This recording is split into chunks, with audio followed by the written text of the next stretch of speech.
At first glance, the Rising of the Shield Hero is, like many other isekai, just another isekai. If you were to show someone screenshots of this show, I'm pretty sure most people would write it off as just some more isekai trash. You got the harem, the overpowered ability, the relatively generic character design, the list goes on. I'm simply going to explain why I think that the first episode is perfect. Why it's pretty much a perfect hook into the whole show. Now it starts off like most isekai would, with the main character living his boring but comfortable life that he is content with, blah blah blah. Then he gets transported to a new world with 3 other heroes, each with their own overpowered weapons. Yup. Seems like pretty standard light novel stuff. Except that our protagonist is the one stuck with the weakest weapon of the 4. Also, since he has the shield, the other 3 heroes and the rest of the world seem to think that he's weak for being a tank, which I find odd because when I play games with my friends, I'm usually the tank. Anyway, so far this has been like pretty standard light novel stuff. The only difference is that the protag isn't the strongest from the start, which isn't actually anything new either. It's not like we haven't seen an anime with a completely useless protagonist. Also, the whole underdog story also isn't very new, but the way they made him the underdog is what makes this first episode great. The writer does this by playing up our expectations based on past cliches of other shows. When the heroes need to recruit other party members, Naofumi ends up with no party members due to him being the shield hero. Wait, but what's this? The most attractive adventurer decides to party up with Naofumi? Oh, who else could this be other than the main heroine who's gonna stick by Naofumi until the day he dies? The next few scenes gives us an idea of how the world works, and shows us that despite Naofumi being the weakest, he still retains that protagonist optimism. But wait, there is something that has been in the back of your head this entire time. If Mine is supposed to be the main heroine of the series, why isn't she on any of the main posters for the series? Something ain't right here. And then comes the transformation from optimistic hero to basically an anti-hero.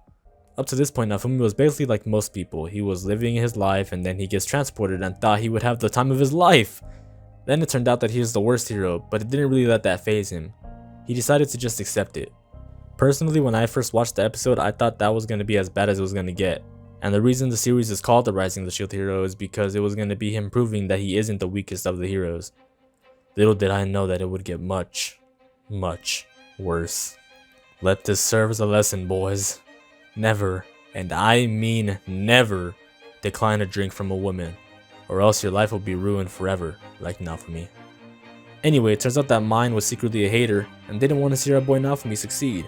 So she got close to him so that she could steal my money and equipment! And also accused him of sexual assault. What? Come on, I get that you hate the shield, but damn, that's way too far. Especially in a country that's a matriarchy. In Melromark, even attempted sexual assault on a woman is punishable by death. So now that he has been accused of sexual assault with evidence, the only things left in this country that like Naofumi are monsters. Oh, and this guy. So naturally, now that Naofumi is like a leper, he has to find a way to survive. He does so by basically being an anti-hero. He doesn't go around killing people, obviously, but he isn't going to play fair to get what he needs to survive. In fact, he does tell merchants, "Look, I'm not trying to rip you off here," as he sticks the merchant's face in front of monsters. When he's not threatening shopkeepers, he's out in the fields grinding. But since he has no offensive capabilities, it literally took him all night to level up 1 level. So what does one do when you can't fight yourself? You simply buy Best Girl 2019 and force her to fight for you.